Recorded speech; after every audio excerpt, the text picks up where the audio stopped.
Okay, marriage के लिए जो मेन इंपॉर्टेंट हाउस है वो है second house, 7 and 11।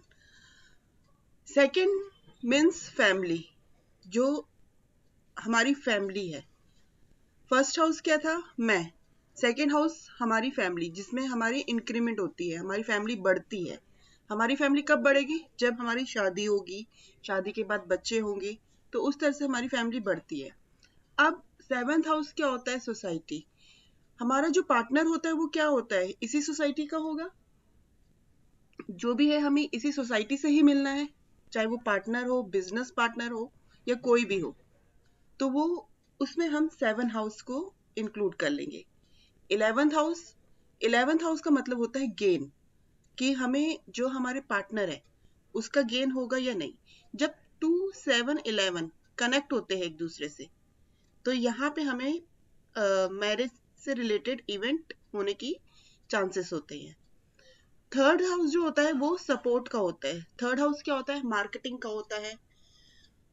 Marriage bureau से रिलेटेड मार्केटिंग हो सकती है, या उसके थ्रू हमें कोई हमारा लाइफ पार्टनर मिल सकता है, मैरिज ब्यूरो के थ्रू, या न्यूज़पेपर के थ्रू मिल सकता है, ऑनलाइन के थ्रू मिल सकता है। तो थर्ड हाउस यहाँ पे सपोर्ट के लिए होता है। अब मैरिज का जो कॉम्बिनेशन हो गया 2, 7, 11 and 3, और नो मैरिज यानी कि शादी नहीं, उसके लिए कॉम्बिनेशन हो जाता है 1, 6 and 10। 1, 6, 10 मीन्स 1 मतलब सिंगल, सेकेंड फैमिली थी तो 1 मीन्स सिंगल, 6 मतलब कोर्ट, और 10 मतलब जज। मतलब यहाँ पे अगर 1, 6, 10 आ रहा है तो इट मीन्स या तो डिवोर्स के सिम्टम्स होंगे या फिर नो मैरिज के सिम्टम्स होंगे। अब डिवोर्स, इसका मतलब ये नहीं होता है कि अगर 1, 6 के आ रहा है तो वहां पे डिवोर्स ही होगा। अगर एक बंदा शादी करता है और सेपरेट रूम में रहता है, मतलब एक अलग रूम में सो रहा है तो दूसरा उसका पार्टनर दूसरे रूम में सो रहा है, तो वो भी एक तरह का डिवोर्स का ही काम करता है। पहले के टाइम पे इतने डिवोर्स नहीं हुआ करते थे, लेकिन सेपरेट फिर भी होते थे। वो बेडरूम सेपरेटेशन भी हो सकती है। तो वहां पे ये 1, 6, 10 काम करते हैं। 1, 6, 10 जो होता है वो फाइनेंस में, जैसे हमारा अगर कैरियर देखा जाए तो वहां पे 1, 6, 10 यूज होता है। वहां पे अगर किसी का 1, 6, 10 एक्टिव है तो वहां पे वो हम कह सकते हैं कि उसका कैरियर लाइन बहुत अच्छी है। ये भी हो सकता है वो अपने कैरियर से रिलेटेड वो बाहर जाता होगा। अब किसी का भी हमें जज करना है कि क्या वो मैरिज उसकी अच्छी है या नहीं, तो सबसे पहले हमें उसका बैकग्राउंड जरूर पता होना चाहिए। हो सकता है वो फाइनेंशियली इशू से रिलेटेड कुछ वर्क कर रहा हो जिसमें 1, 6, 10 रिकवर हो रहे हो। अगर मान लो फाइनेंशियल इशू में इतने नहीं हो रहे, 1, 6, 10 हो रहा है, तो कहीं ना कहीं मैरिज डिस्टर्ब भी होगी।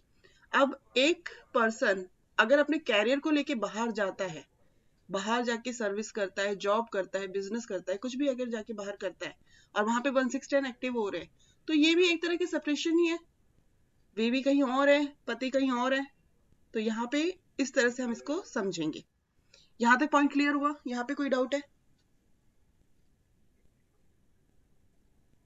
नहीं मैम, क्लियर है। सबसे पहले तो ये चीज बिल्कुल क्लियर होनी चाहिए कि 2, 7, 11 मैरिज के लिए है और 1, 6, 10 सेपरेशन के लिए है। अब 5, 9 क्या वर्क करता है? ये हमारा एक फ्रेंडली इन्वायरमेंट क्रिएट करता है। फ्रेंडली इन्वायरमेंट क्यों? देखिए, सबसे पहले तो ये 5, 9 जो हमारी कुंडली का है, धर्म भाव भी कहा जाता है, अच्छा भाव भी कहा जाता है। लव के लिए भी 5 देखा जाता है, 9 के लिए धार्मिक स्थान देखा जाता है। अब यहाँ पे ये फ्रेंडली इन्वायरमेंट क्रिएट करता है, लेकिन फ्रेंडली इन्वायरमेंट कैसे क्रिएट करता है? अगर ये मैरिज के साथ ज्वाइंट हो जाए, 2, 7, 11 के साथ 5, 9 आ जाए, तो वहां पे ये बारातियों का काम करेगा। जो बारातियां होते हैं वो इसमें काउंट हो जाएंगे। हमारी शादी इसमें लव मैरिज भी काउंट हो सकती है 5 से। और अगर ये डिवोर्स के टाइम काउंट हो जाए, तो यहाँ पे 5, 9 ये होगा कि डिवोर्स हो, लेकिन सलाह मशवरा से, मतलब जो उनके फ्रेंड्स होते हैं, जो उनके साथ के पार्टनर्स होते हैं, वो उन्हें राय दे सकते हैं कि आउटर आउटर कोर्ट सेटलमेंट कर लो। मतलब मनाने की कोशिश करते हैं किसी तरह से कि ये शादी टिक जाए, या फिर जो भी है चुपचाप आराम से हो जाए। 5, 9 ये इस तरह का वर्क करते हैं। अब 8 and 12, 8 क्या होता है? इंसल्ट। 8वां भाव जो होता है वो इंसल्ट का भाव होता है। हम इस कॉन्सेप्ट में ले रहे हैं आठवें भाव को इंसल्ट का, लेकिन ये सिर्फ इंसल्ट ही नहीं होती, ये ऑकल साइंस भी होता है, रिसर्च भी होता है, बहुत सी चीजें होती है। लेकिन अभी मैरिज के पॉइंट ऑफ व्यू से हम देख रहे हैं, तो 8th हाउस जो होता है वहां पे हम इंसल्ट को काउंट कर रहे हैं। और 12 जो हो गया कोर्ट। अब यहाँ पे अगर कोई भी केस, डिवोर्स का केस अगर यहाँ पे कोर्ट में चला जाए तो क्या होगा, यहाँ पे इंसल्ट होने की चांसेस होंगे, क्योंकि देखो अच्छा तो मानते नहीं है डिवोर्स होना। तो अगर ये डिवोर्स के साथ 8-12 आ जाए, 8-12 अगर नो मैरिज या डिवोर्स के साथ आ जाए तो यहाँ पे ये कोर्ट केस तक जाएगा। लेकिन अगर ये 2-7-11 के साथ आ जाए तो यहाँ पे शादी तो होगी, लेकिन शादी में भी ऐसी शादी होगी जिसमें बदनामी भी हो सकती है, या तो भाग के शादी की हो, इस तरह की शादी होगी। मतलब पहले तो पूरी अच्छी तरह से बदनामी हुई हो और फिर शादी हुई हो। 8-12 ये काम करता है, ये दोनों साइड काम करेगा, मैरिज की साइड भी और डिवोर्स की साइड भी, लेकिन दोनों का काम इस तरह का होगा। यहां तक ये पॉइंट क्लियर हुआ। अब हम समझते हैं 8-11। 8-11 होता है डॉरी, मतलब दहेज। अगर किसी की कुंडली में मैरिज के साथ 2-7-11 के साथ 8-11 भी आ जाए तो 8-11 का यहाँ पे ये सिम्टम्स होता है कि उसे दहेज भी मिल सकता है, डॉरी भी मिल सकती है। और 8-12 इंसल्ट कराता है। 1-6-10 प्लस 8-12 डिवोर्स विद फाइट। अगर 1-6-10 के साथ 8-12 आ जाएगा तो यहाँ पे डिवोर्स होगा और विद फाइट होगा। मतलब अगर केस ऐसा हो रहा है तो डिवोर्स विद फाइट हो सकता है। एक सेकेंड, खुश खुश खुश, अरे खुश खुश, जल्दी आ।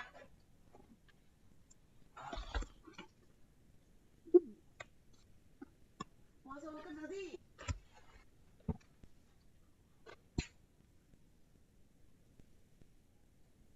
जी, अब यहाँ पे जो डिवोर्स होगा वो फाइट के थ्रू हो सकता है। अगर राकेश मतलब राहु केतु शनि 1-6-8 प्लस 8-12 दे रहा है, अगर इस तरह की कुछ कॉम्बिनेशन दे रहा है तो यहाँ पे डिवोर्स तो होगा ही, विद फाइट भी होगा।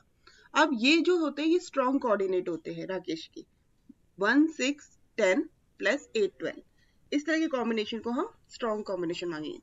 अब यहाँ तक कोई डाउट है या कुछ क्वेरीज है तो बताइए मुझे, इसमें कोई डाउट? मैम एक पूछना था इसमें, हाँ जी बिल्कुल। वो अगर किसी का कोर्ट मैरिज हो हम्म, तो 2-7-11 प्लस 6 आ जाए तो ऐसे हम सोचेंगे कि कोर्ट मैरिज कर रहा है वो। 2-6 2-7-11 के साथ अगर 6 हो हाँ तो ऐसे बिल्कुल समझेंगे कि वो कोर्ट मैरिज होगा। राइट, बिल्कुल कोर्ट मैरिज भी हो सकता है। ओके यहाँ पे हम कोर्ट का भी इन्वॉल्व कर सकते हैं अगर 6 आ रहा है तो साथ में। जी। अब नेक्स्ट टॉपिक है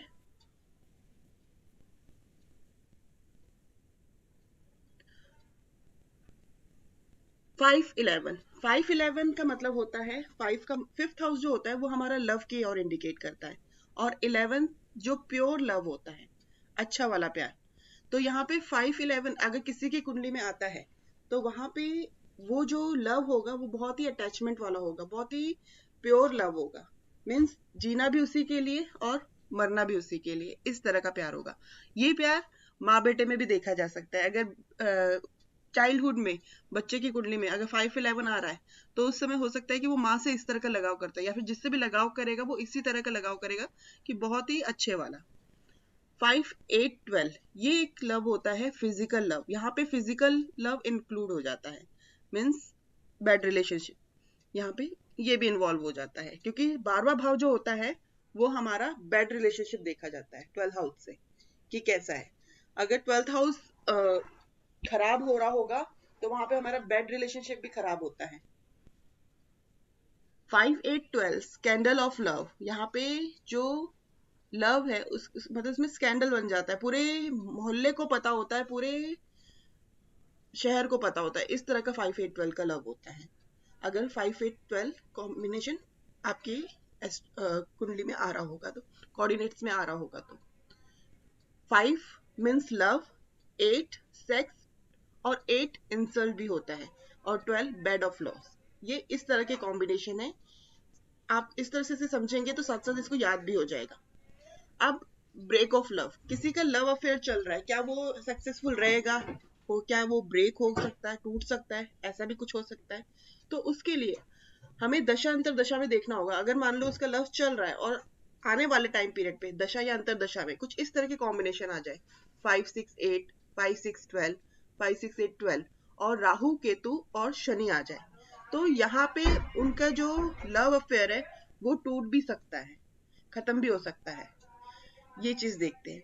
अब हिडन लव, हिडन लव में 5 8 मीन्स 5 12 प्लस 4, मतलब लव के लिए तो 5 8 और 5 12 वर्क कर रहा है, बट हिडन, हिडन मतलब छुपा हुआ, छुपा हुआ के लिए 4th हाउस इंक्लूड हो जाए, मतलब 4th भाव आ जाए, तो वहां पे वो हिडन लव हो जाता है। हमें अगर कुंडली में हम देखेंगे किसी के कोऑर्डिनेट्स में 5 8 12 4 इस तरह से कुछ कोऑर्डिनेट्स आ रहे हैं, तो यहाँ पे ये हिडन लव में काउंट होगा। मर्क्यूरी, अगर किसी का हम देखते हैं टाइम पीरियड शादी का, और शादी के टाइम पीरियड में 2 7 11 भी आ रहा है, साथ में मर्क्यूरी आ रहा है, तो जब उसकी शादी होगी या तो मल्टीपल भी हो सकती है, और या तो हो सकता है वो अपने से किसी छोटे यंगर से शादी करे। मर्क्यूरी ये इंडिकेट करता है।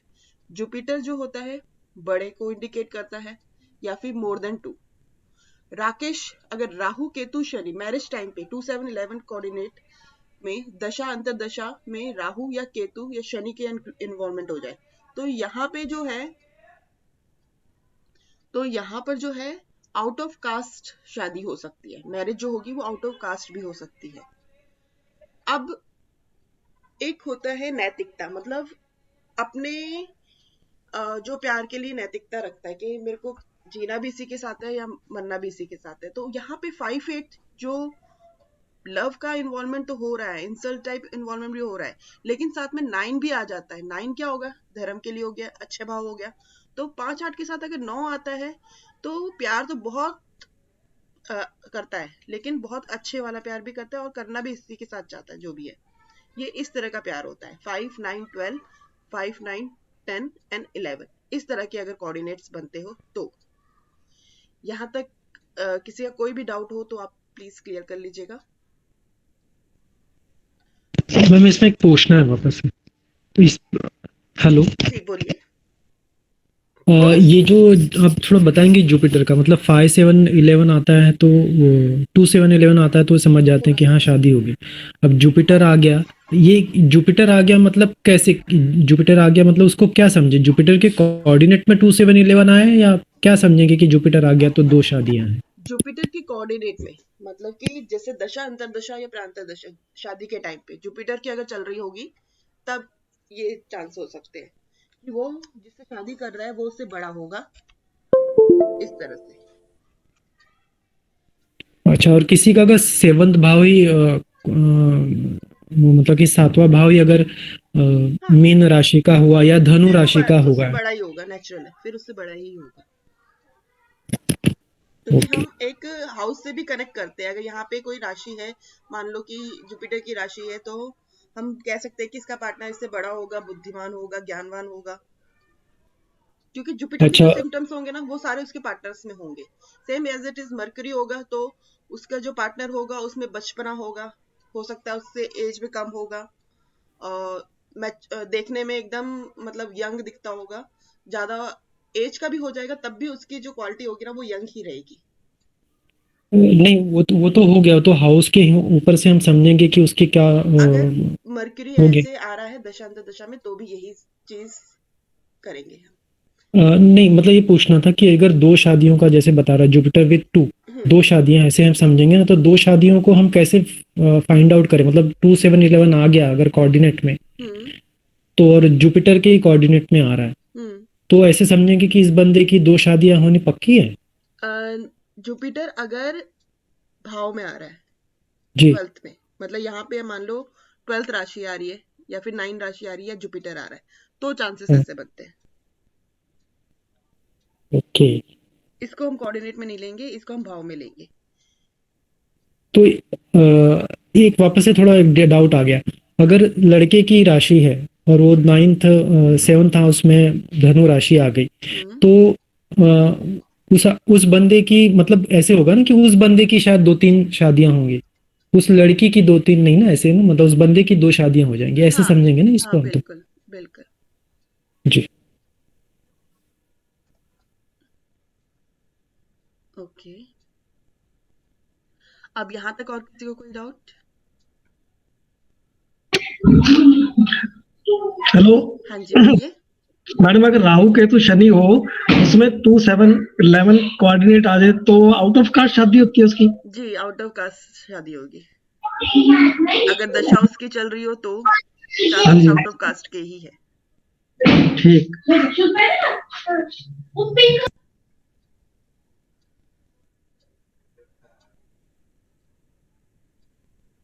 अब एक बार इसको समझ लेते हैं कि वैवाहिक जीवन कैसा रहेगा। किसी भी तरह से सामाजिक व्यवस्था, परिस्थिति व्यवस्था, संगठन के साथ किसी को चलना या जुड़े रहना, प्रेम और भावना आपस में बनी रहे, इसके लिए सिर्फ 2 ग्रह सबसे महत्वपूर्ण और प्रभावी होते हैं। ये 2 ग्रह दोनों ही टीचर है, गुरु और शुक्र। यह ग्रह जितने बलशाली हो, सामाजिक जीवन में मधुरता उतनी ही अच्छी होगी और वैवाहिक जीवन की भी अच्छा होगा। मतलब कि गुरु और शुक्र जिसका बहुत अच्छा होता है तो उसके जो मैरिज लाइफ है वो भी बहुत अच्छी होती है। अब गुरु शुक्र किस तरह से अच्छा होगा, किस तरह से खराब होगा, मैं इसको अभी आपको उसमें बताऊंगी, कुंडली में कैसे देखते हैं। यहाँ तक कोई डाउट हो तो आप पूछ लीजिएगा एक बार।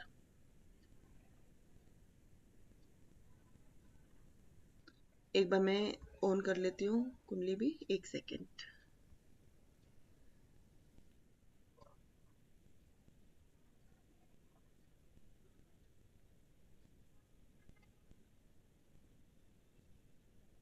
क्लोज।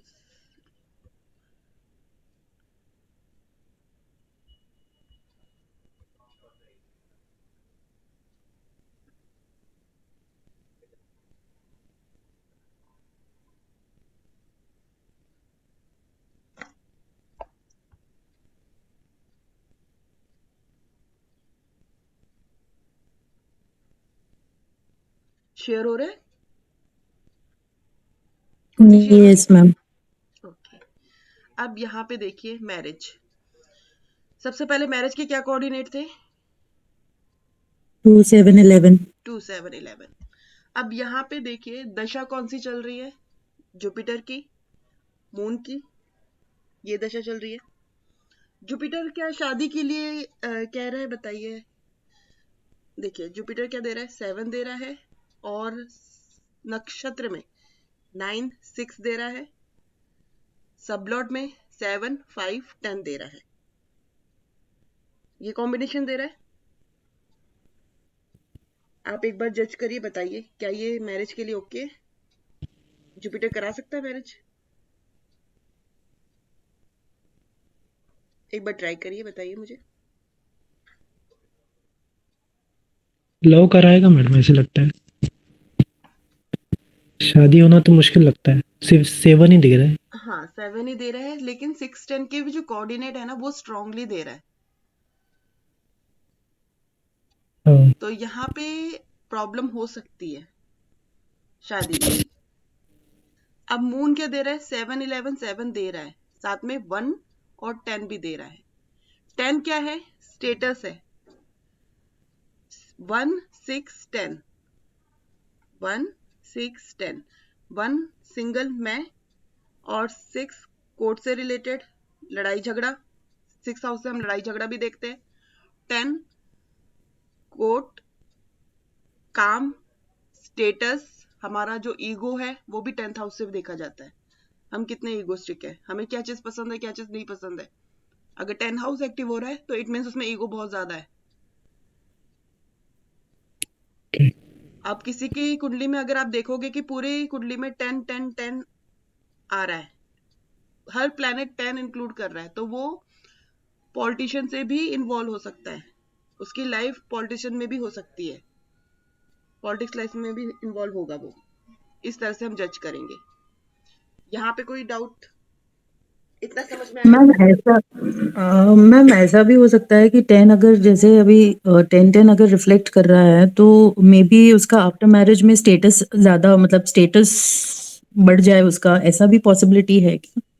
आफ्टर मैरिज देखो पॉसिबिलिटी है, लेकिन सबसे पहले तो उसके जो मैरिज के टाइम पीरियड, अभी मैरिज नहीं हुई है तो हम ये देख समझेंगे कि वो जो अपना पार्टनर चाहती है ना, स्टैंडर्ड का चाहती है, मतलब ओके एडजस्टमेंट नहीं कर सकती किसी के साथ वो, क्योंकि ये इसकी थिंकिंग है, ओके, जिसकी मतलब कॉम्प्रोमाइज नहीं करना चाहते हैं ऐसे। बिल्कुल कॉम्प्रोमाइज नहीं करेगी ये। स्टेटस इसके क्लास का होना चाहिए, स्टैंडर्ड इसके क्लास का होना चाहिए, हो सकता है मनी से रिलेटेड हो तो उसमें इसको अच्छा चाहिए, ये चीजें देखेंगे जब हम मैरिज टाइम के लिए देखें। तो यहाँ पे ये थोड़ी बहुत प्रॉब्लम्स क्रिएट हो सकती है, ओके ठीक है ना। बाकी मैरिज की तो पॉसिबिलिटी बनती है, क्योंकि मून जो है वो 7-11 दे रहा है, 7 नक्षत्र में भी दे रहा है और सब लॉर्ड में भी दे रहा है, लेकिन चाहेगी ये अपने से ऊपर कि मुझे ओके चाहिए स्टैंडर्ड का, छोटे में हाथ नहीं डालने वाली, ठीक है ना। ओके हाँ अब यहाँ पे देखिए जुपिटर मून में ही मून का चल रहा है, मून में अगर मार्स का टाइम पीरियड आ जाता है आगे, हम अब आगे का भी देखेंगे कि क्या आगे कोई चांसेस है। मून में मार्स आता है, मार्स भी हमारा पॉजिटिव है, तो मैरिज के चांसेस बन सकते हैं। बट वही एक पॉइंट आता है, क्योंकि जो दशा मेन क्या होता है, रिजल्ट जिसने देना है दशा ने सबसे पहले इफेक्ट करना है, उसके बाद ये अंतरदशा मून, फिर प्रयांतर दशा मून। तो जो दशा का रिजल्ट है जुपिटर का वो 6-10 तो स्ट्रांगली दे रहा है, यहाँ पे ये चीज काउंट होगी। यहाँ तक पॉइंट क्लियर हुआ?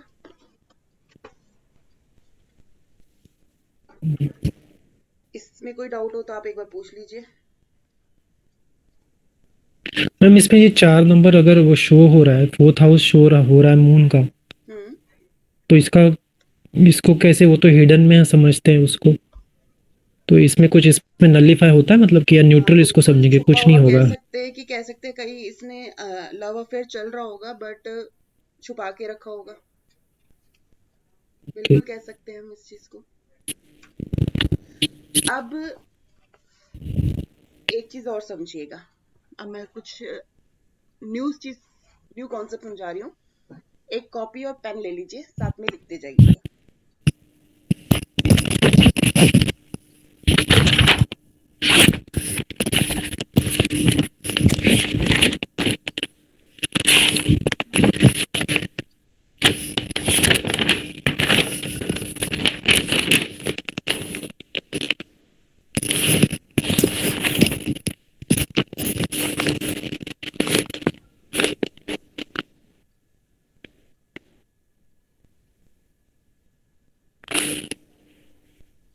ओके, सबसे पहले सेवंथ हाउस क्या होता है, मैरिज पार्टनर लाइफ पार्टनर के लिए होता है। तो सेवंथ हाउस में आपने 5 कॉलम बनाने हैं।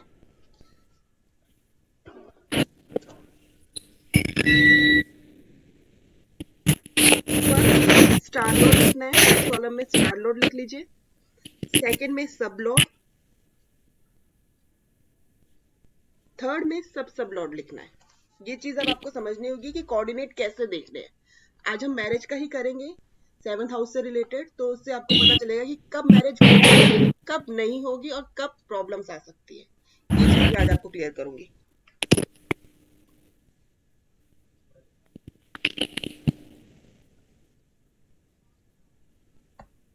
5 कॉलम बना लीजिएगा। पहले भाव में फर्स्ट में आप लिख लीजिए सेवंथ हाउस, सेकंड में स्टार लॉर्ड, थर्ड में सब लॉर्ड, फोर्थ में सब लॉर्ड और फिफ्थ में रिजल्ट, फल क्या मिलेगा हमें, ये लिख लिया। जी। अब विवाह मैरिज, उसके 7 हाउस के नीचे लिखिए मैरिज। यहाँ पे अब आप समझना, स्टार लॉर्ड अगर 7 है, स्टार लॉर्ड क्या हो गया हमारा,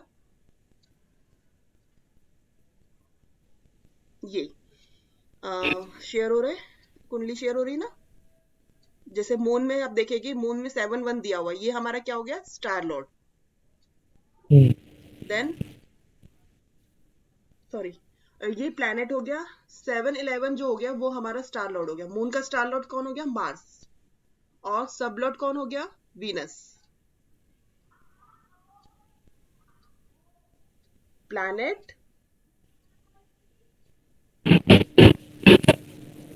स्टार लॉर्ड, सब लॉर्ड। इसके बाद आता है एक लेवल और, सब लॉर्ड। यहां पे देखिए, शेयर हो रही है स्क्रीन। नेक्स्ट, मून का जो है नक्षत्र मार्स है, स्टार लॉर्ड वीनस है, और सब लॉर्ड केतु है। ये लाइन समझ में आई। मैम मून आपने इसके लिए लिया बिकॉज वो अंतरदशा में है अंतरदशा है इसके लिए। ओके जी। अब यहाँ पे वीनस के बाद एक रो और आती है केतु की, जो इसमें नहीं है, मेरे इस सॉफ्टवेयर में नहीं है, लेकिन यहाँ पे केतु के भी एक कोऑर्डिनेट ऐड हो जाता है, वो है सब लॉर्ड का। अब केतु की क्या कोऑर्डिनेट है आप यहाँ से देख सकते हैं, 968 आ रहा है, तो same as it is Ketu का हो गया 968। ठीक है ना। मेन कॉन्सेप्ट आप समझिएगा कि रिजल्ट कैसे देखना है। स्टार लॉर्ड अगर हमें 7 दे रहा है, स्टार लॉर्ड 7 दे रहा है, सब लॉर्ड हमें 5 दे रहा है, और सब लॉर्ड 7 दे रहा है, तो क्या मैरिज होगी कि नहीं होगी, अभी आप ये बताइए मुझे।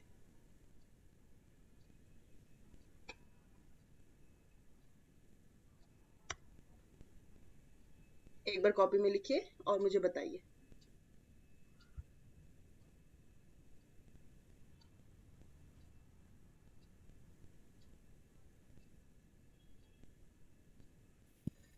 स्टार लॉर्ड अगर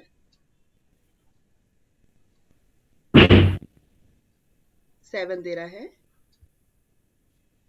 एक सेकंड मैं MS वर्ड खोलती हूँ, उसमें स्टार्ट करती हूँ लिखना। शेयर,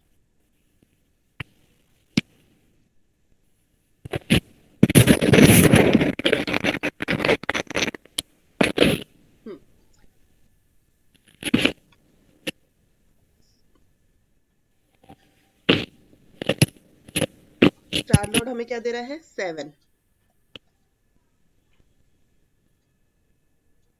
सब लॉर्ड 5 एंड सब लॉर्ड 7। इसमें हम कह सकते हैं कि मैरिज होगी। नहीं होगी, एक्चुअली संभावना दे रहा है वो मैरिज वाली के, उसको तो 11 भी होना चाहिए ना एटलीस्ट में, नहीं, या ऐसा 2 कुछ होना नहीं चाहिए। है, ऐसा नहीं है, इसमें भी मैरिज होगी। अच्छा 5 पॉजिटिव है इसके लिए। ओके, ये देखिए, स्टार लॉर्ड 7 दे रहा है, ये जो मैं टाइप कर रही हूँ वो आ रहा है ना, शो हो रहा है ना। जी स्टार लॉर्ड क्या हो गया, नक्षत्र हो गया, नक्षत्र हमें 7 दे रहा है। सब लॉर्ड क्या हो गया, जो हमें कमिटमेंट करता है, ये इनरोलमेंट होता है स्टार लॉर्ड का, सब लॉर्ड का कमिटमेंट होगा, और फाइनल जो कंफर्मेशन होगी वो सब लॉर्ड की होगी। जो हमारा फाइनल रिजल्ट आएगा वो सब लॉर्ड पे आएगा। स्टार लॉर्ड भी ओके कर रहा है मैरिज के लिए, सब लॉर्ड भी ओके कर रहा है, और सब लॉर्ड भी ओके कर रहा है, तो इट मीन्स मैरिज होगी। क्लियर हुआ ये पॉइंट। अब ऐसे ही मैं आपको एक दो पूरा ये समझाने वाली हूँ कि कब मैरिज के चांसेस बनेंगे और कब नहीं बनेंगे। अब मान लीजिए स्टार लॉर्ड 7 दे रहा है, सब लॉर्ड 11 दे रहा है, और सब लॉर्ड 5 दे रहा है, तो क्या मैरिज होगी?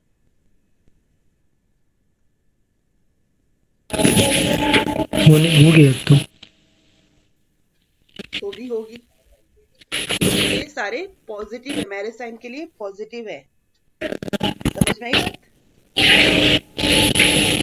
अब यहाँ पे 6 and 7 आएगा, और ये भी 7 हो गया। बताइए क्या ये मैरिज देगा? कोर्ट मैरिज देगा। हाँ, एक नेगेटिव है, 6 है, बट मैरिज देगा फिर भी, यानी कि मैरिज की पॉसिबिलिटी बनेगी। अब एक और समझते हैं। 2 5 6 7 6 7 ये क्या मैरिज देगा?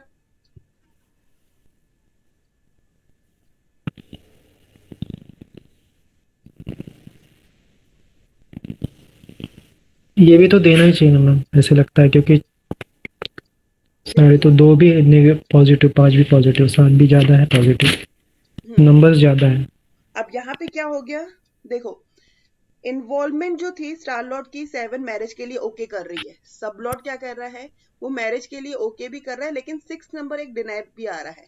लेकिन सब लॉर्ड में क्या आ रहा है? 6 एंड 7, एक डिनाई कर रहा है और एक 7 पॉजिटिव भी कर रहा है। तो यहाँ पे जो मैरिज होगी वो कठिनाई से होगी।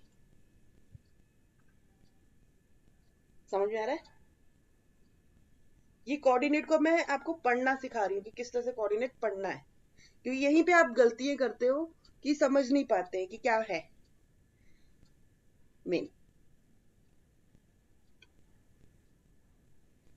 अब एक और समझते हैं। 4 6 7 देन 5। यहाँ पे आप क्या कहेंगे?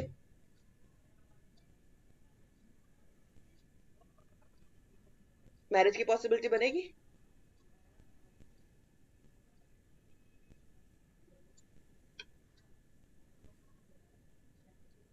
आवाज आ रही है मेरी?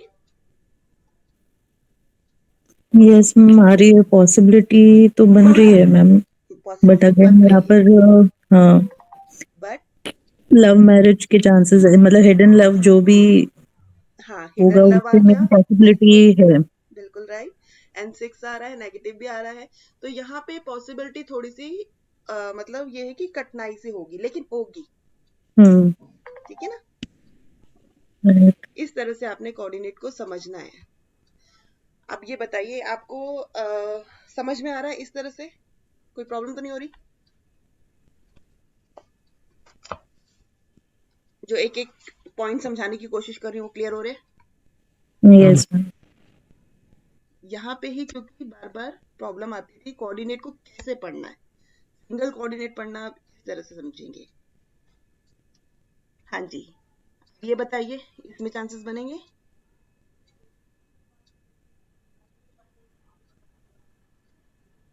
सिक्स 12 7 5 7 सब लॉर्ड 5 7 दे रहा है, तो यहाँ पे भी जो मैरिज की पॉसिबिलिटी है वो थोड़ी कठिनाई से होगी।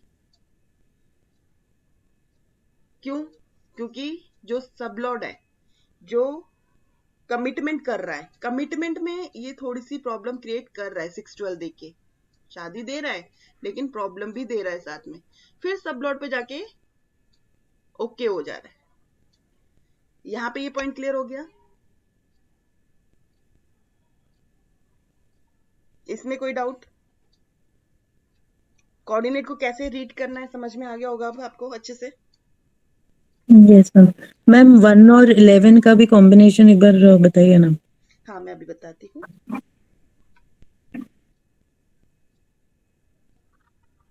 पहले एक मिनट, एक और देख लेते हैं। 6 7 यहाँ पे शादी होगी? नहीं होगी।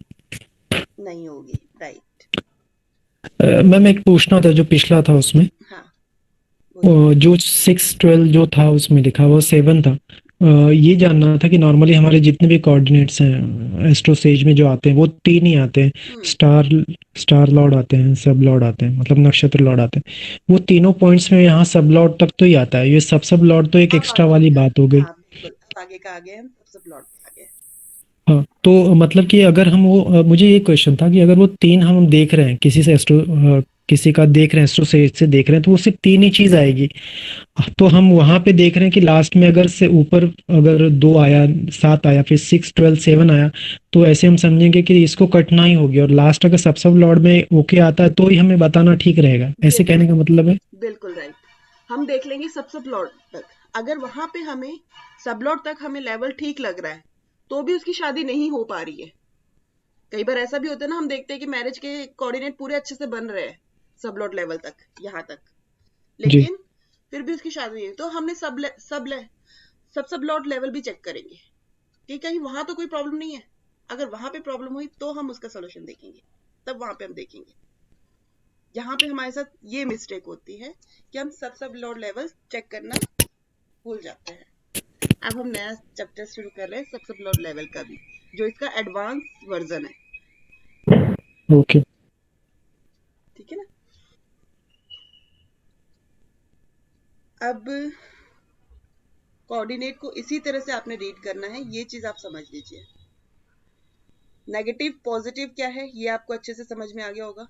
अब यहाँ पे मान लीजिए 11 है, स्टार लॉर्ड 11 दे रहा है, सब लॉर्ड 5 एंड 7 दे रहा है, एंड सब लॉर्ड 9 दे रहा है।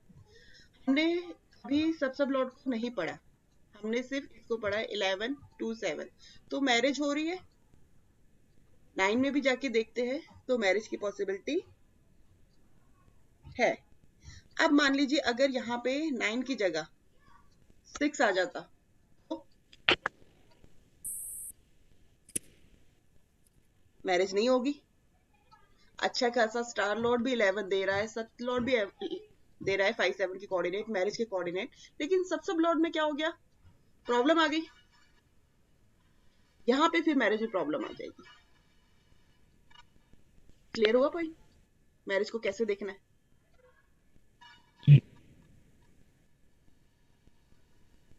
yes, ma'am. मैम, अगर इसको ऐसे हम समझेंगे, ये जो 6 आया है, ये तो कोर्ट दिखा रहा है, तो वो कोर्ट समझ जाते हैं कि हाँ ये कोर्ट में हो सकती है, ये तकलीफें हो सकती हैं। लेकिन अगर वो 6 के साथ आएगा 8, अगर 8 हो आए तो हम पूरी तरह नलीफाई करें ना। अगर 6 आएगा तो ऐसे बोले कि गो अहेड, थोड़ा सा बिल्कुल ऐसे समझ सकते हैं कि हाँ। कोर्ट मैरिज करो या तो देखो 6 आएगा ना, 6 निगलेक्ट ही करता है क्योंकि वो 7वें का 12वां बन गया ना। अगर 12 आ रहा है तो कोर्ट कह सकते हैं 7 में, लेकिन 12 तो नहीं आ रहा है ओके। क्योंकि 6 जो होगा वो 7 का 12th हो जाएगा। अपने से 12वां भाव अपने को मारता है, 7वें से 12वां छठा है, 7वें की जो पॉसिबिलिटी है उसको वो कम कर देगा। जी अब आते हैं लव मैरिज के ऊपर। लव मैरिज के लिए कैसे देखेंगे, ये हमें 5 दे रहा है स्टार लॉर्ड, सब लॉर्ड भी हमें 5 दे रहा है, देन 7, सॉरी, यहाँ पे लव मैरिज के चांसेस बनेंगे 5 7 7। स्टार लॉर्ड क्या दे रहा है, इन्वॉल्वमेंट किसकी हो गई, 5 की हो गई, मतलब 5 इन्वॉल्व हो गया है इसमें, लव इन्वॉल्व हो चुका है। लेकिन क्या लव जो है वो क्या मैरिज में बदलेगा, वो अब बताएगा सब लॉर्ड। अगर सब लॉर्ड 6 देता तो जो लव है वो मैरिज में नहीं बदलेगा, लेकिन सब लॉर्ड क्या कह रहा है 7, उसको मैरिज का रूप मिलना चाहिए, तो वो मैरिज में बदल जाएगा। अब क्या ये मैरिज पक्का होगा, सब लॉर्ड चेक कर लीजिए। अगर उसमें भी 7 आ रहा है तो यस। बाय चांस इसमें 6 आ गया, यहाँ पे स्टार लॉर्ड तो लव करा रहा है, सब लॉर्ड भी मैरिज के लिए ओके कर रहा है, लेकिन सब लॉर्ड कुछ ना कुछ बीच में अड़ंगी डाल रहा है। हो सकता है फादर अड़ंगी डाल दे, हो सकता है कोई रिलेटिव प्रॉब्लम क्रिएट कर दे। ठीक है,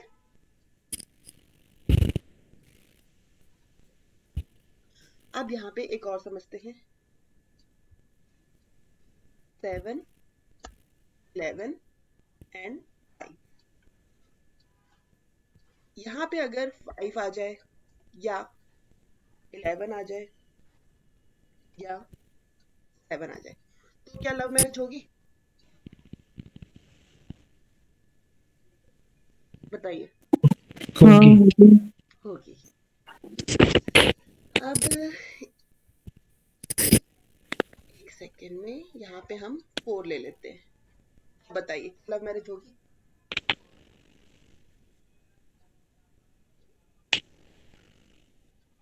हिडन लव मैरिज होगी, नहीं शायद होगी, बताएगा नहीं। नहीं होगी, 4 आएगा, अच्छा, लव मैरिज फिफ्थ का फोर्थ आ गया ऐसा। फिफ्थ क्या था? Love house. फिफ्थ का hmm. Fourth, 12th house, denial. जो डिनाइल कर गया लव को। Fourth house. हम्म। तो यहाँ पे लव मैरिज की पॉसिबिलिटी खत्म हो गई। कोऑर्डिनेट आप समझ में आ रहे हैं कैसे पढ़ने हैं? जी।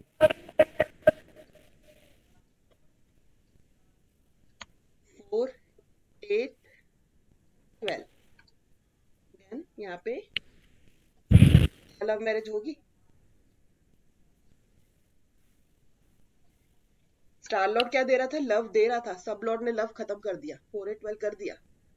लव खत्म हो गया, लेकिन मैरिज दे रहा है। तो मैरिज होगी, बट लव मैरिज नहीं होगी यहाँ पे। हम्म। समझ में आया? जी। ये इस तरह से अब हमने कोऑर्डिनेट पढ़ना है। यहाँ तक हमने मैरिज के जो कोऑर्डिनेट है उसको समझा है, किस तरह से रीड करना है।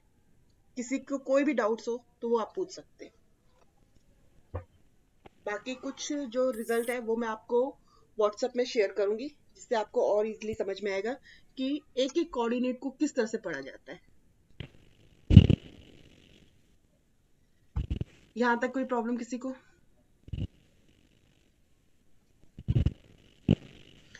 अब मैम अभी इसके पहले जो एग्जाम्पल दिया फिफ्थ और वहां पर ट्वेल्थ निग्लेक्ट कर रहा है, वो कैसे आया मैम? एक सेकेंड, ये फाइव जो सेवन 4, 8, 12 फाइव था ना, सेवन फोर नहीं, 5 7 4 का कॉम्बिनेशन था। 5, 11 एंड 4। 4। हाँ। देखिए, स्टार लॉर्ड क्या है? मैरिज के लिए ओके कर रहा है। सब लॉर्ड क्या है? हम्म। 7 है, मतलब मैरिज करा रहा है। लेकिन सब लॉर्ड क्या दे रहा है? 4 दे रहा है। लव हम्म। मैरिज नहीं कराएगा ये, क्योंकि ये फिफ्थ हाउस क्या होता है? हमारा लव का होता है। और right। 4 क्या हो गया? फिफ्थ से 12th हो गया, अपने से 12वां हो गया। कोई कभी भी अपने से 12वां हाउस आएगा ना, तो वो जो फिफ्थ हाउस है या जो भी आने वाले हाउस है, उसकी जो पॉसिबिलिटी है उसको वो खत्म कर देगा। अच्छा, फोर्थ हाउस 12वां हाउस हो गया, मतलब फिफ्थ से ट्वेल्थ हो गया। ओके। ओके। बिल्कुल। बाय चांस यही चीज अगर यहाँ पे आती 4 में, स्टार लॉर्ड में, और नीचे आता 5, तो यहाँ पे हम कह सकते हैं कि कुछ छुपा हुआ हो सकता है प्यार, हम्म। जिसे छुपा के रखा हुआ है। लेकिन सब लॉर्ड में 4 आ रहा है, तो इट मीन्स 5 को निग्लेक्ट कर दिया, ओके। खत्म कर दिया। ये अब बारीकी से तो प्रीवियस हाउस सब लॉर्ड में अगर कोई भी प्रीवियस हाउस आता आता है, सो वो ट्वेल्थ बन जाएगा उस हाउस से बिल्कुल और राइट। उसको खत्म करेगा। बिल्कुल ओके, ठीक है। बिल्कुल। अब ये हर एक कॉन्सेप्ट में आपको यही चीज समझना होगा। फिर हम चाहे चाइल्ड बर्थ का देखें, अगर चाइल्ड बर्थ में भी सेम ऐसे ही होता है, क्योंकि फिफ्थ हाउस क्या होता है? चाइल्ड का होता है। हम्म। अगर फिफ्थ का फोर्थ आ जाएगा तो वो डिनाई करेगा, फिफ्थ की जो पॉसिबिलिटी होगी उसको खत्म कर देगा, इस तरह से। ठीक है मैम, समझे। बिल्कुल। अब आपका ये होमवर्क है, आपने ये करना है काम कि ये चीज देखना है कि किसकी जो भी डेट ऑफ बर्थ है, जैसे आपको तो पता है कि आपकी मैरिज कब हुई है, तो उसके थ्रू भी आप अपना चेक कर सकते हैं दशा अंतरदशा प्रयांतर दशा के थ्रू, कि यहाँ पे कौन से टाइम पीरियड में आपकी मैरिज हुई है। कोई मुझे अपनी डेट ऑफ बर्थ देगा?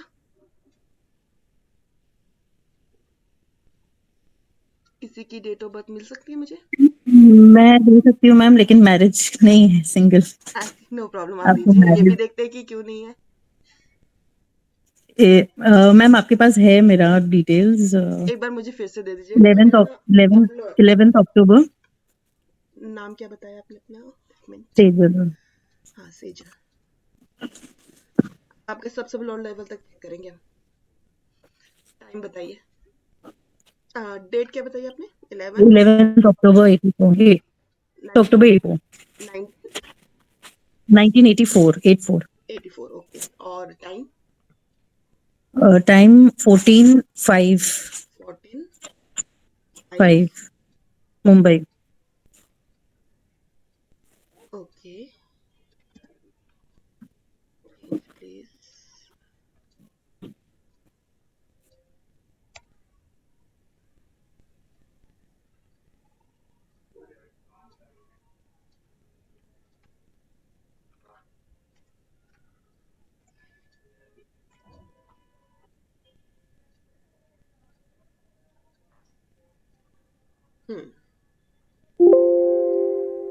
स्क्रीन शेयर नहीं है। एक सेकेंड अभी शेयर कर रही हूँ मैं।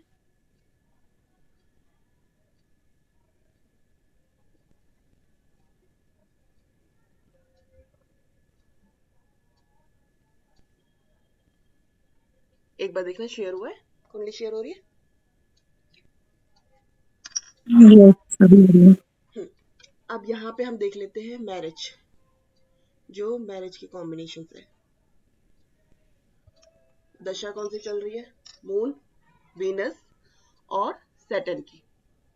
मून क्या कह रहा है? पॉसिबिलिटी दे रहा है, बताइए। यस दे रहा है। 110 भी दे रहा है साथ में, ये ध्यान रखिएगा।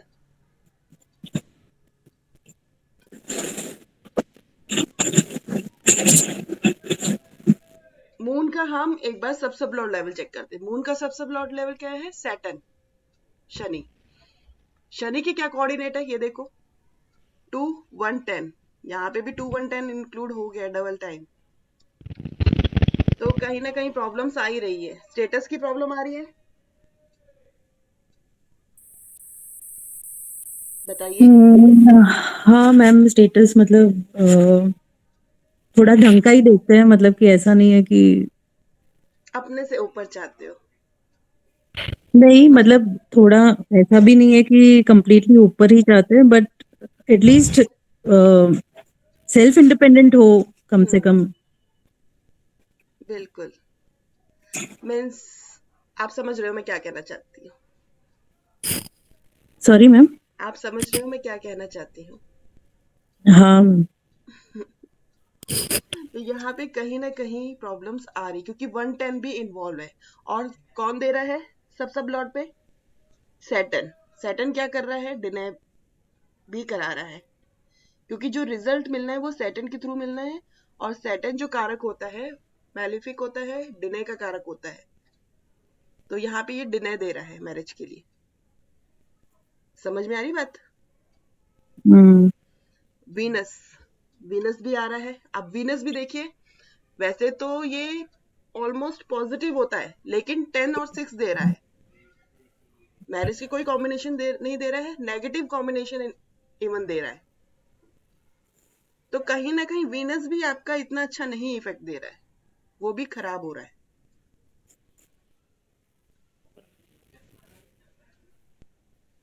उसके बाद आते हैं हम प्रियांतर दशा शनि पे। शनि क्या दे रहा है?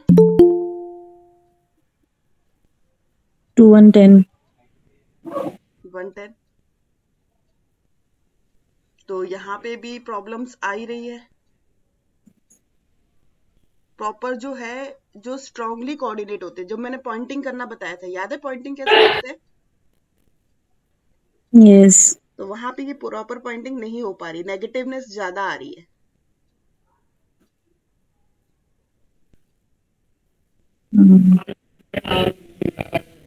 आपको इस चार्ट के बारे में कुछ कहेगा?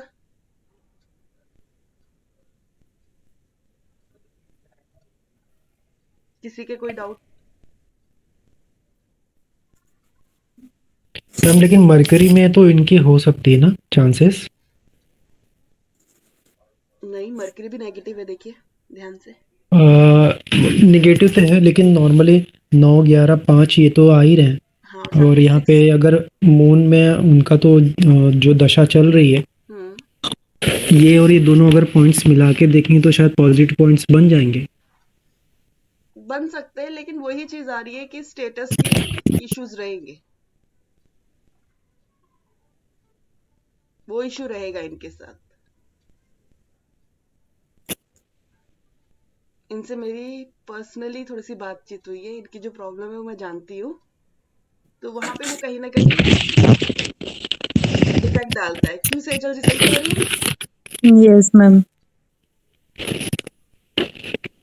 वो इफेक्ट आता है, इस वजह से बात नहीं बन पा रही है इनकी। तो केतु में भी इनको है 110, वही इशू हैं सारे। वैसे और एक है मैम, इनका जो लग्न चार्ट है उसमें 7th हाउस की दशा चल रही है, वो भी मारक जैसी है, कुछ अच्छी तो नहीं है। मारक ही है मून, हाँ, तो वो प्रॉब्लम इस तो के ऑब्स्टिकल तो दे ही रहा है। वो दे ही रहा है, लेकिन इनका मून तो अच्छी प्रॉपर प्लेस है, लेकिन वो भी नीच का है। बिल्कुल। इसके लिए इनको और भी तकलीफ होगी। अच्छा आप है कि ये इसमें शादी न करें। हाँ, आप शिव जी की पूजा जरूर करिए। हम्म। शिव हम्म, शिव जी यस मैम। शिव जी को डेली जल चढ़ाया करिए। हाँ समझ में आया चार्ट कैसे रीडिंग करनी है? अब एक स्टेप और है प्रॉमिस का। हम प्रॉमिस कैसे देखेंगे ये भी समझ लेते हैं। क्या हमारी लाइफ में मैरिज है भी कि नहीं है? मैरिज को कौन से हाउस से देखा जाता है? 7th हाउस से। यहाँ पे हमने 7th हाउस लिया, कस्प सब लॉर्ड में 7 दिया। 7 का जो सब लॉर्ड है वो वीनस बना। अब वीनस क्या कह रहा था? प्रॉब्लम क्रिएट कर रहा था वीनस। सेजल जी, यस मैम। थोड़ी सी डिफिकल्टी रहेगी आपके इसमें केस में। राइट। आपने वो जो मैंने एक उपाय आपको बताया था ना, मटर वाला, हाँ मैम, मैंने वो किया नहीं है अभी, लाइक मैंने शुरू नहीं किया वो 43 डेज वाला है। स्टार्ट करो। यस। भगवान ने चाहा तो कुछ तो चांस बन जाएंगे। करो आप स्टार्ट। मैम मेरी, हेलो, मेरा एक्चुअली एक ऐसे थोड़ा क्वेश्चन था, शायद अटपटा सा होगा, लेकिन नॉर्मली ऐसे होते कि जो शादियां ऐसे होती हैं, तो अगर इसमें अभी इनको जो 7 का मैरिज का बता रहा है वीनस, उसमें वो 5959 दिखा रहा है, तो बिल्कुल। इनको लव मैरिज की तरफ जाना चाहिए क्या? कह सकते हैं, जा सकती है वैसे, लेकिन उसमें भी सक्सेसफुल नहीं मिलेगी क्योंकि 6 भी आ रहा है सब लॉर्ड लेवल पे। तो ऐसे बोलेंगे कि लव मैरिज करके कोर्ट मैरिज करें, वो शादी वैसे नहीं करें, मतलब रजामंदी से शायद नहीं हो। नहीं, 9 12 आ रहे थे, नहीं होगा, 12 भी हो रहा है ना, नहीं आए, नहीं, पॉसिबिलिटी कम है। पॉसिबिलिटी कम है। पॉसिबिलिटी कम है कि 9 और 6 आ रहा है, और मून में भी कोई इतना वो 5 दशा भी नहीं दे रही, 5 सैटर्न भी 5 नहीं दे रहा है, पॉसिबिलिटी कम है। 4th राहु का कोई लिंक नहीं है, नहीं तो 5th हाउस से अगर कोई लिंक बनता तो पॉसिबिलिटी होती। मून नहीं, लव मैरिज की पॉसिबिलिटी रही है क्योंकि 5th हाउस का 7th हाउस से लिंक बनना बहुत जरूरी है। यहाँ पे 5th हाउस का 7th हाउस से लिंक भी नहीं है कोई, तो मुश्किल है। अब यहाँ तक आपको जो कॉन्सेप्ट है समझ में आ गया होगा कि मैरिज का किस तरह से देखना है। इसमें कोई डाउट हो तो मुझसे बताइएगा।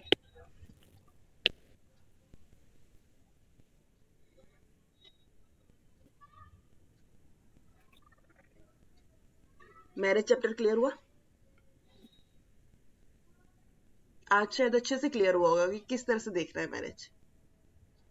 Yes ma'am. अब कुछ और रीडिंग करते हैं, हम थोड़ी सी और इन्फॉर्मेशन ले लेते हैं।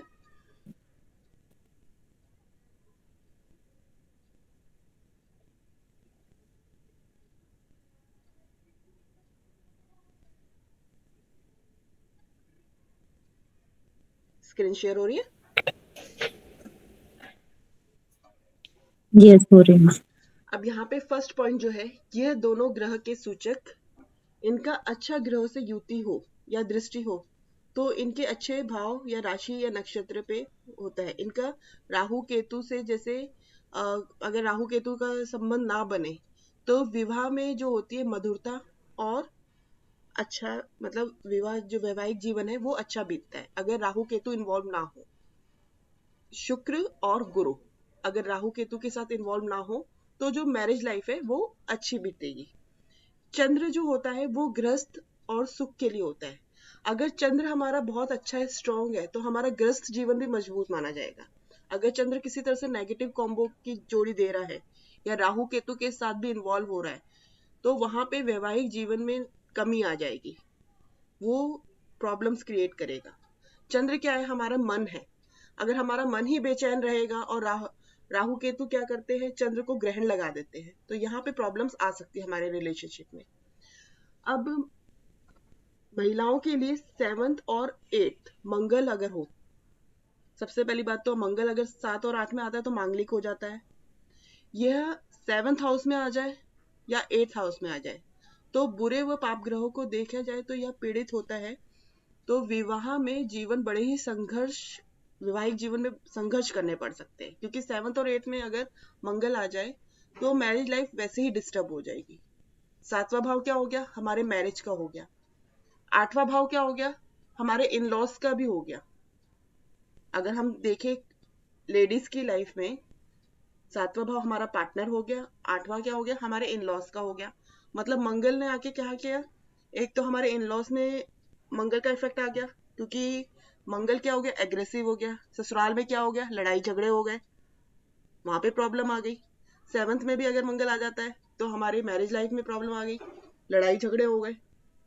इस तरह से ये प्रॉब्लम क्रिएट करेगा। यहाँ पे ये चीज समझ में आया? मैम ये खाली उसके पोजीशन से होगा या एस्पेक्ट से भी होगा? जैसे अगर फर्स्ट हाउस का मार्स है, फर्स्ट स्टेप पोजीशन होती है जो 100% रिजल्ट देती है। देन दृष्टि एस्पेक्ट में ये 50 to 70% रिजल्ट मिलता है, लेकिन अगर पोजीशन होगी तो बहुत स्ट्रांगली होगी। राहु अगर किसी भी तरह से नेगेटिव संबंध 7th हाउस से जुड़कर बनाए, गुरु राहु से जुड़कर बनाए, तो वैवाहिक जीवन में अचानक ही तकनीकी तनाव या प्रॉब्लम आ सकती है। अगर राहु किसी भी तरह से 7th हाउस से संबंध ले, 7th हाउस में राहु होता है तो वहां पे कहा जाता है कि ससुराल से, लाल किताब का रूल है ये, ससुराल से कोई भी बिजली का सामान नहीं लेना चाहिए, क्योंकि जब भी वो ससुराल से बिजली का सामान लेगा ना तो राहु एक्टिव हो जाएगा 7th हाउस में, और जो घर में, जो मैरिज लाइफ में प्रॉब्लम्स क्रिएट हो जाएगी। ये एक मेन रूल है, क्योंकि राहु जो है वो थोड़ा नैसर्गिक प्लैनेट है, खराब प्लैनेट माना जाता है। अब नेक्स्ट भाव 2, 4, 7 का महत्व और वैवाहिक जीवन। सेकंड भाव फैमिली और कुटुंब से रिलेटेड है। अगर यहाँ पे बुरे ग्रह की दृष्टि हो, बुरे ग्रह बैठे हो, तो उसमें भी हमारे जो सेकंड हाउस से रिलेटेड है, वो फैमिली से रिलेटेड, उसमें प्रॉब्लम आ सकती है। ये थोड़ा सा वैदिक का भी कॉन्सेप्ट मैंने इन्वॉल्व किया हुआ है, ताकि आपको समझ में आ जाए कि अगर कुंडली में भी आप देख रहे हो तो आपको पता चले कि किस तरह से होता है। 4th हाउस क्या होता है? सुख, गृहस्थ, हमारा घर, जो हमारा मन का चयन है, वो 4th हाउस से देखा जाता है। अगर यहाँ पे कोई क्रूर प्लैनेट आ जाए, दृष्टि पड़ जाए, राहु केतु शनि कोई भी आ जाए, तो हमारा गृहस्थ जीवन में भी तनावपूर्ण होता है, प्रॉब्लम्स क्रिएट होती है। 7th हाउस हमारे पार्टनर, जीवन साथी का होगा। 7th हाउस में भी अगर कोई क्रूर प्लैनेट आ जाए, नेगेटिव प्लैनेट आ जाए, तो यहाँ पे प्रॉब्लम्स हो सकती है, लड़ाई झगड़ा हो सकता है। पार्टनरशिप, अगर हम किसी से पार्टनरशिप भी करते हैं बिजनेस से रिलेटेड या कुछ भी, तो वहां पे हम 7th हाउस जरूर देखते हैं। अगर 7th हाउस खराब हो तो हमें पार्टनरशिप भी नहीं करनी चाहिए। भाव 2 का नेगेटिव असर फैमिली में लड़ाई देता है। 4 मानसिक तनाव, सुख में कमी लाता है, और 7 पार्टनरशिप में लड़ाई झगड़ा करवाने में योगदान देता है। ये कुछ सूत्र है जो बहुत इंपॉर्टेंट है, जिसे आप समझेंगे तो आपको कुंडली समझनी और इजी हो जाएगी। यहाँ तक आपको क्लियर हुआ पॉइंट? मैम जो सेकंड और फोर्थ का आपने बताया, वो second and fourth would be हमारा खुद का फैमिली, राइट? मतलब नॉट आफ्टर मैरिज। हाँ बिल्कुल, नॉट आफ्टर मैरिज, हमारी खुद की फैमिली।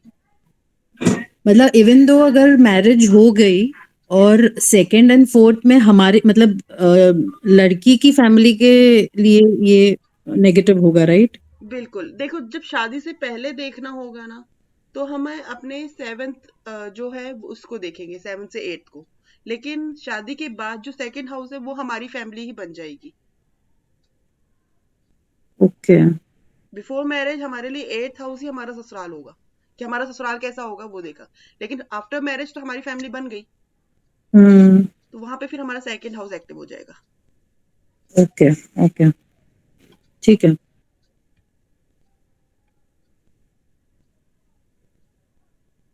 अब मैरिज टाइमिंग प्रिडिक्शन के लिए कि कब हो सकती है मैरिज टाइमिंग, देखिए वीनस या मरकरी अगर आपके जो दशा अंतरदशा या फिर जो 7th हाउस का लॉर्ड है वो वीनस या मरकरी बनाओ तो अप्रोक्स 20 ईयर तक शादी की संभावना होती है।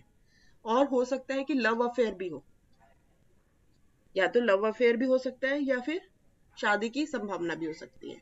वीनस और मर्क्यूरी को अगर कोई मैलिफिक प्लैनेट एस्पेक्ट नहीं कर रहे, किसी की दृष्टि नहीं पड़ रही, खराब नहीं हो रही किसी वजह से, तो हम 20 तक करेंगे। लेकिन अगर बाई चांस वो खराब हो रहे हैं, किसी की दृष्टि पड़ रही है, किसी वजह से वो पीड़ित है, तो वहां पे हमारी जो टाइम पीरियड है वो बढ़ जाएगी, वो 20 से 25 तक चली जाएगी, आगे हो जाएगा, पोस्टपोन हो सकता है।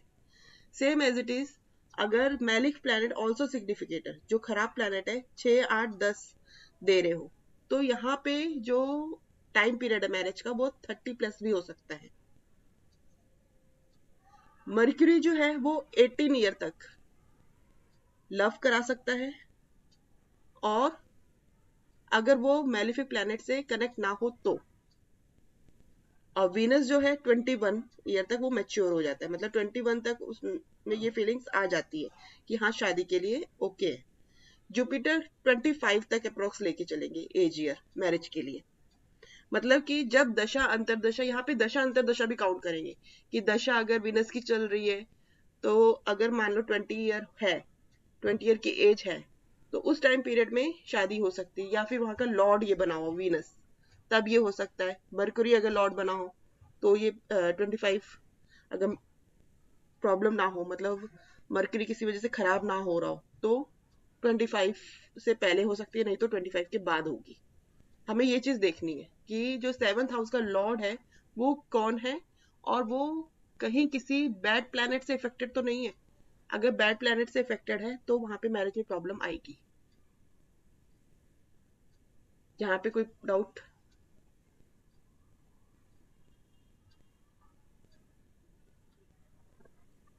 किसी का भी कोई क्वेश्चन हो तो पूछ लीजिए। मैम जो ऊपर फर्स्ट लाइन लिखी है वीनस मर्क्यूरी 20 ईयर अप्रॉक्स, ये 20 इयर्स मतलब एज 20 इयर्स बोल रहे हैं कि एज मतलब 20 ईयर एज में उसकी मैरिज हो सकती है, या फिर वो लव अफेयर में भी हो सकता है अगर वीनस और मर्क्यूरी 7th हाउस का लॉर्ड बनाओ, या फिर 7th हाउस में वीनस या मर्क्यूरी बैठा हो। तो वीनस और मर्क्यूरी, वीनस एंड मर्क्यूरी होगा, मतलब वीनस कोई एक या प्लैनेट मर्क्यूरी, भी, हाँ कोई भी एक, कोई भी एक, दोनों नहीं, कोई भी एक। और अगर दोनों भी बैठे हो तो भी सेम रिजल्ट देगा। हाँ तो भी सेम ही रिजल्ट देगा, बट वो किसी वजह से खराब नहीं होनी चाहिए, ये सबसे इम्पोर्टेंट चीज है। मैम इस हिसाब से अगर देखेंगे तो नॉर्मली किसी की राहु की महादशा चालू हो गई होगी, तो फिर उस बंदे की फिर शादी तो ये इस हिसाब से तो अब जब तक वीनस की आएगी तब उसकी होगी शादी, ऐसे कैसे? तब तो अगर किसी की 20वें साल में ही राहु की दशा चालू हो जाएगी नहीं तो फिर कैसे पकड़ेंगे उसको? राहु भी शादी कराता है, ऐसा कुछ नहीं, ये सिर्फ मेन पॉइंट है अगर वीनस मर्क्यूरी के ऊपर, क्योंकि वीनस क्या होता है वो शादी का कारक होता है, लेकिन राहु भी मैरिज कराता है। और राहु की जब दशा, किसी की भी शादी नहीं हो रही हो ना, राहु की जब दशा चलती है तो शादी हो जाती है। अच्छा, तो ये जो वीनस है इसको हम लड़के की कुंडली को भी करेंगे, जज करेंगे, और लड़की को भी ना, दोनों के लिए? बिल्कुल, दोनों के लिए जी। अब यहाँ तक आपको समझ में आ गया किस तरह से देखना है। अब सेकंड मैरिज, फर्स्ट मैरिज तो हमने 7th हाउस से देख ली, सेकंड मैरिज कौन से हाउस से देखेंगे? कुछ आइडिया किसी को? आई थिंक 9th है शायद। बिल्कुल, सेकंड मैरिज हम 9th हाउस से देखेंगे, और थर्ड मैरिज हमने देखनी है 11th हाउस से। और मैम जिसने डिवोर्स ले लिया उस फर्स्ट मैरिज का? तो उसका सेकंड मैरिज कहाँ से देखेंगे? 9th हाउस, ठीक है ना। सेकंड मैरिज को हमेशा 9th हाउस से ही देखा जाएगा, चाहे डिवोर्स लिया हो या फिर नहीं लिया हो, या फिर देखो आफ्टर मैरिज मतलब डिवोर्स लिया है तभी हम सेकंड मैरिज देखेंगे ना, उससे पहले तो देखेंगे ही नहीं। हाँ, अगर कुछ प्रॉब्लम होती है जैसे कि एक्सपायर हो गया, कुछ अनफॉर्चुनेट कुछ इस तरह की प्रॉब्लम्स आ जाती है, तब हम सेकंड मैरिज लिखते हैं। एक तो डिवोर्स में देखते हैं या फिर एक पार्टनर एक्सपायर और हो अगर गया, अगर मैम डेथ ही हो गई तो हाँ तभी हम तो भी देखेंगे। तो भी हम तो 9, 9 से देखेंगे? बिल्कुल 9 से ही देखेंगे, क्योंकि वो सेकंड मैरिज में ही काउंट होगी, फर्स्ट मैरिज में कभी नहीं काउंट होगी।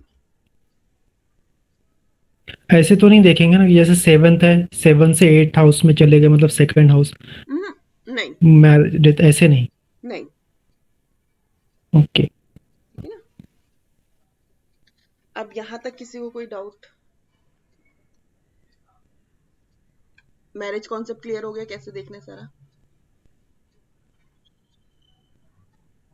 मैम एक पूछना था इसमें, बोलो। अगर जो सेकंड मैरिज है किसी का 7 से तो 9th पे जाएंगे, तो 9th के कोऑर्डिनेट्स को फिर हम देखेंगे कि 9 के कोऑर्डिनेट्स क्या बता रहे हैं? बिल्कुल 9 के कोऑर्डिनेट्स देखेंगे। अब मैं आपको इसको कुंडली में शेयर करती हूँ किस तरीके से, एक बार।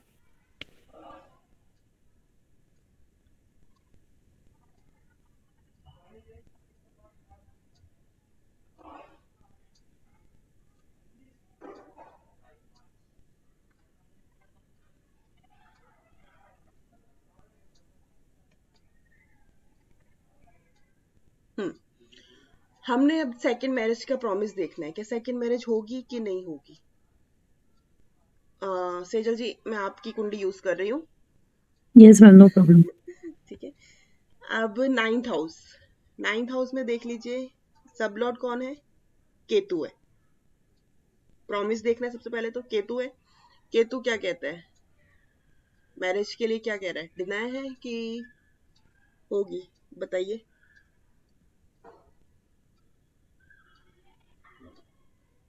कृष्णा जी आप बताइए। मैडम होगी तो सही, लेकिन वही स्टेटिस्टिक है। बहुत ज्यादा, ठीक है ना, तो ये प्रॉब्लम्स आएंगी। यहाँ पे ये पॉइंट क्लियर हुआ। थर्ड जी। मैरिज देखना है तो 11th का ले लेंगे, प्रॉमिस देखना है।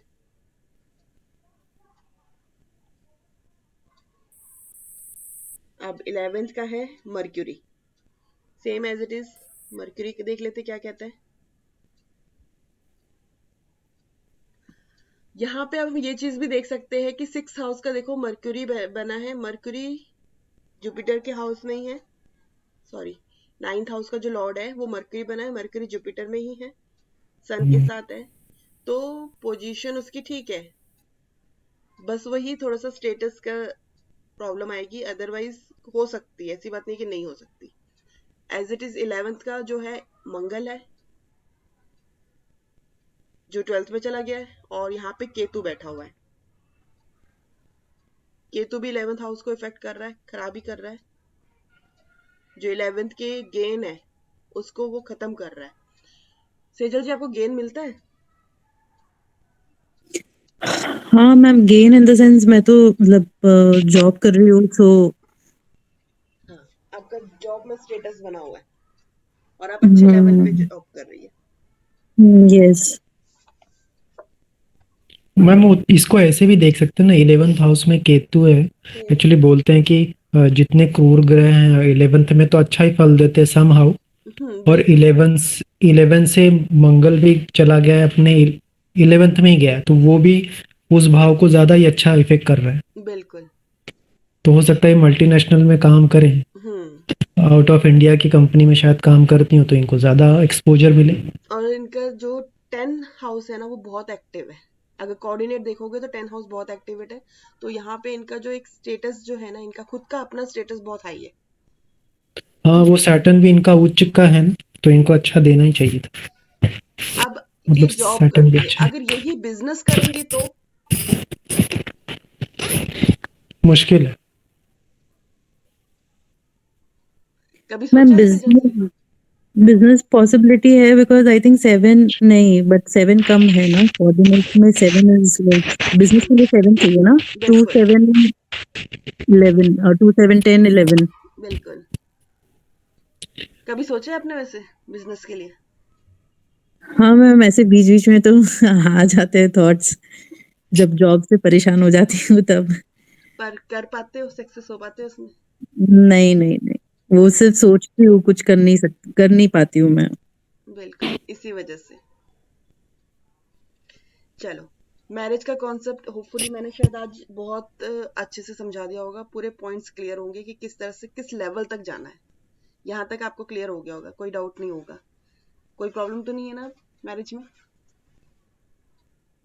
मैम जो आपने मून और जो सेकंड और इसका बताया था कि after marriage second and seventh अगर खराब है तो अभी जैसे कि इन केस मेरी मैरिज हो जाती है एंड मेरा moon is sitting on fourth house hmm तो जो इन लॉज होंगे उनके साथ अच्छा रिलेशन रहेगा कि मतलब मेरा बिफोर मैरिज मदर के साथ काफी मैं क्लोज हूँ आपके जो इन लॉज होंगे ना वो धार्मिक विचारों वाले होंगे। वो कैसे आपने मतलब कैसे रीड कर सकते हैं देखिए, अगर मैं आपके इसमें देखती हूँ तो 10th हाउस आप हो, मतलब फर्स्ट हाउस ये आपका है, 7th हाउस आपके पार्टनर का है। पार्टनर के इन लॉज फैमिली हो गया 5th हाउस, सॉरी मतलब 8th हाउस। यहाँ हम्म पे 5 नंबर लिखा हुआ है। 5 नंबर किसका है? सन का है। सन कहाँ पे बैठा हुआ है? 9th हाउस में बैठा है, धर्म के हम्म भाव में बैठा हुआ है। और बुध के साथ है तो बुध अदिति योग बना रहा है। बुध और सूर्य दोनों के कॉम्बिनेशन जो है वो अच्छे हैं। तो यहाँ पे जो है आपकी जो फैमिली लाइफ है, मतलब जो इन लॉज होंगे वो अच्छे होंगे, ऐसी बात नहीं कि खराब होंगे। मुझे उसमें कोई प्रॉब्लम नजर नहीं आ रही। अब ओके आपने ऐसा क्यों पूछा ये बताइए मुझे, आपको क्यों नहीं डाउट हो? अभी जो मैंने क्वेश्चन पूछा था ना कि सेकंड और वो जो एक स्लाइड थी आपने जो बताया एक सेकंड खुश।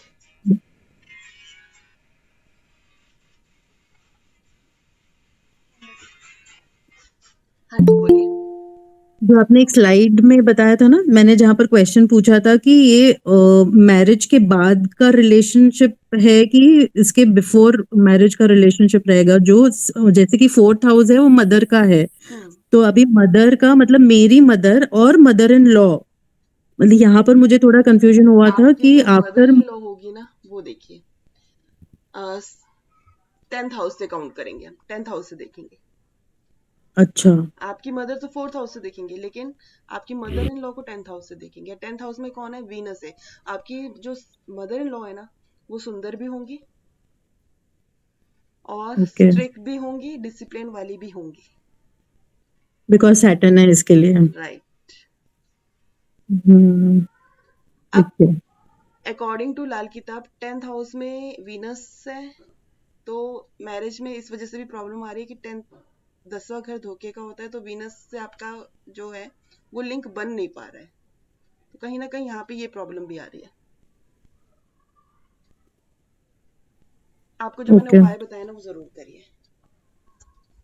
ठीक है ठीक है ना, शुरू करिए। यस ठीक है थैंक यू चलो, अब आज की क्लास यहीं ओवर करें। यहाँ तक क्लियर हो गई है? ज्योति जी, जी हेलो ज्योति जी। सब बहुत लेट आ रहे हैं। ज्योति जी माइक ऑन करिए, बात कर लीजिए। आनंद जी, मैम नमस्ते। नमस्ते जी। गुड बहुत इवनिंग, कैसी हैं आप? गुड इवनिंग, ठीक हूँ मैं, आप कैसे हो? अच्छा हूँ मैम, आज लेट हो गया मुझे आने में। बहुत लेट हो गया, अब तो क्लास ओवर हो रही है। जी। अब मैम क्लास, वीडियो मिल जाएगा ना मुझे? हाँ वीडियो मिल जाएगा।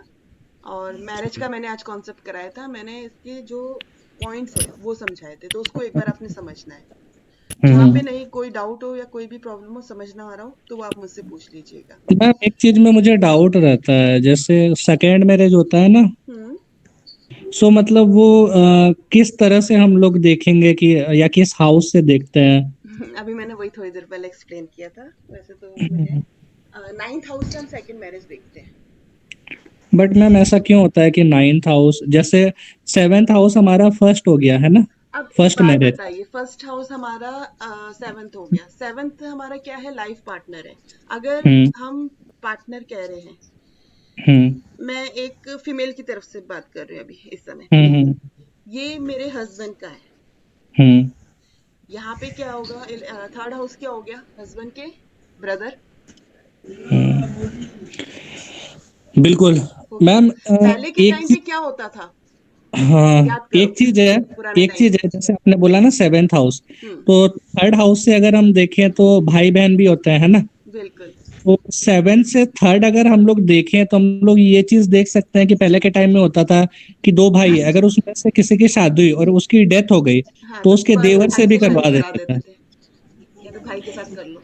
यही बट चीज मैम होती अभी थी। ऐसा नहीं होता ना, अभी बट तो मतलब देखो, ये कॉन्सेप्ट। कॉन्सेप्ट जो है, ये एस्ट्रोलॉजी का कॉन्सेप्ट आज का नहीं है, ये है हम्म पुराना ही। तो जी जी। वो चला आ रहा है। बस ये है कि इसको थोड़ा हम्म सा सिग्निफाई करके मॉडर्न टाइप में किया गया है, दैट्स इट। लेकिन कॉन्सेप्ट और तो वही रहेगा। हम ये सोचते हैं मैम कि जब तक कोई रिश्ता टूटेगा नहीं तो बनेगा कैसे? जैसे हम सेकंड हाउस से देखते हैं, ठीक है? क्यों देखते हैं? क्योंकि 7 से अगर हम गिनेंगे, अगर गिनना चालू करेंगे तो वो 8 हो गया, ठीक है? So okay. जब तक हम सोचते हैं कि अगर कोई रिश्ता टूटेगा नहीं, सो फिर वो बनेगा कैसे, शादी कैसे होगी दोबारा, हाँ, है ना? वो तो इसलिए है। थोड़ा सा बिल्कुल, होता था। बिल्कुल। तो है ना? तो फर्स्ट मैरिज 7 से, ठीक हाँ, है, और सेकंड मैरिज 9 से, राइट। एंड और थर्ड थर्ड 11। वाला मैम? थर्ड 11 से। अच्छा, थर्ड 11 से, मतलब यहाँ से भी 3 चलना पड़ेगा, है ना? बिल्कुल 3 स्टेप। अगर फोर्थ तीन। भी होती है तो लगन में आ जाओगे। कईयों की तो 4 4 शादियां होती हैं। मैम मेरी तो एक भी नहीं हो रही। अच्छा। मैम इसमें और भी एक कॉन्सेप्ट आता है ना, हम्म, कौन सा?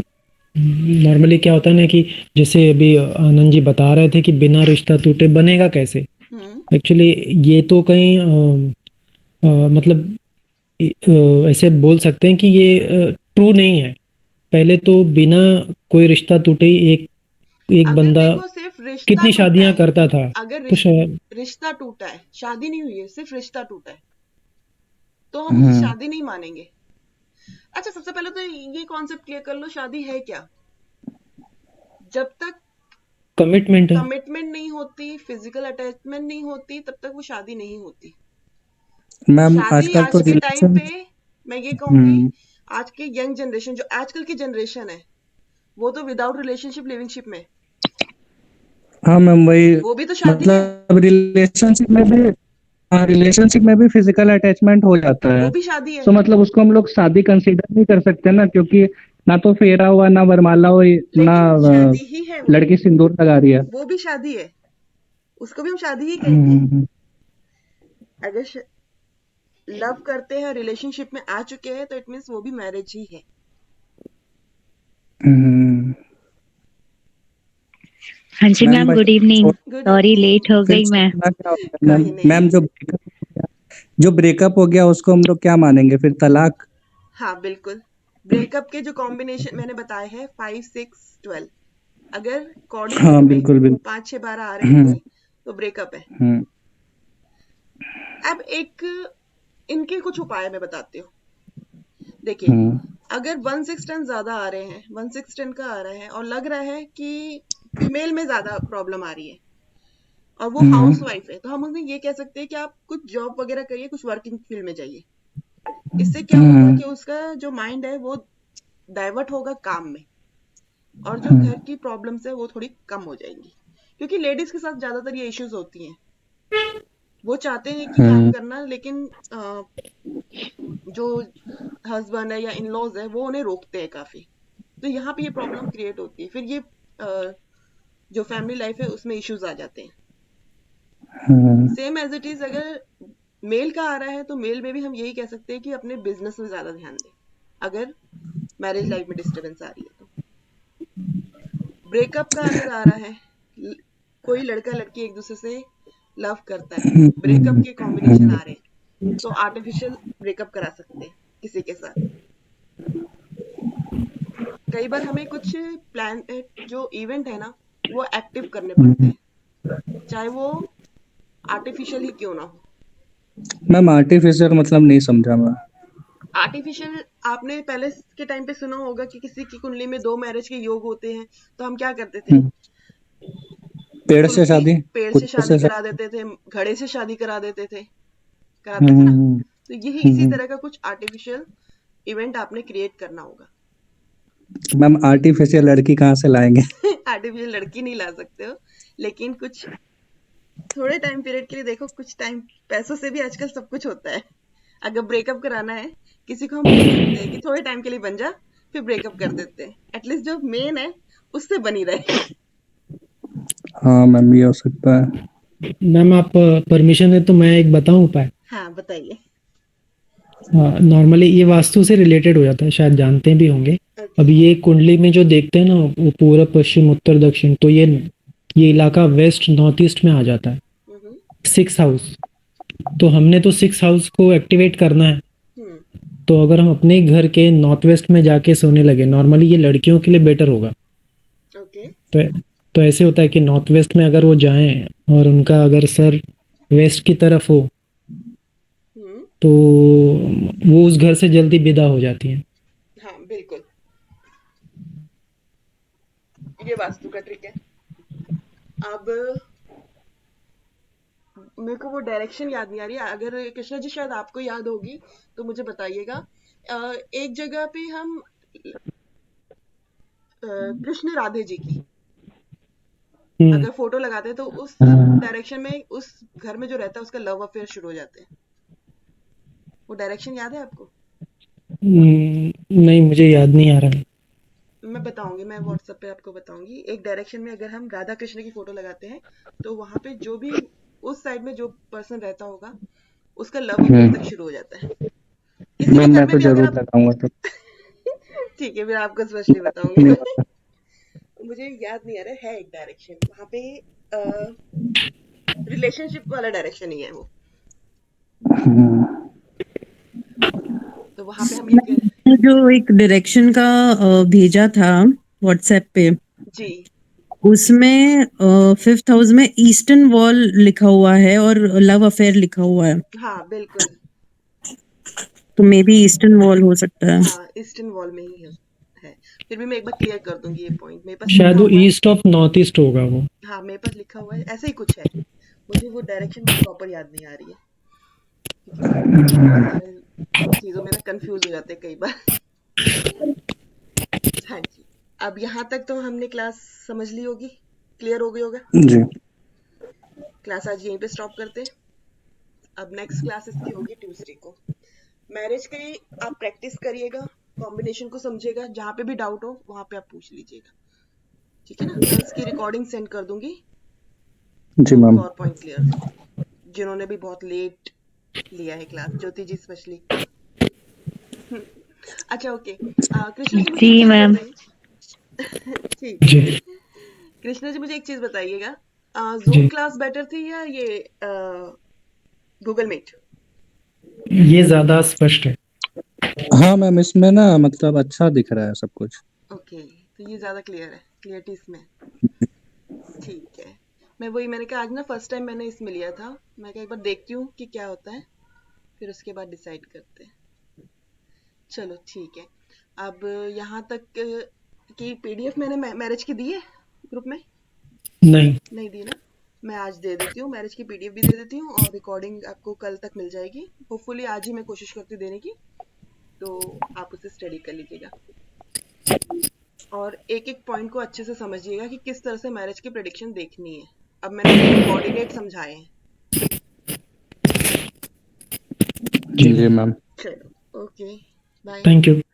Thank you ma'am. Thank you ma'am. Thank you.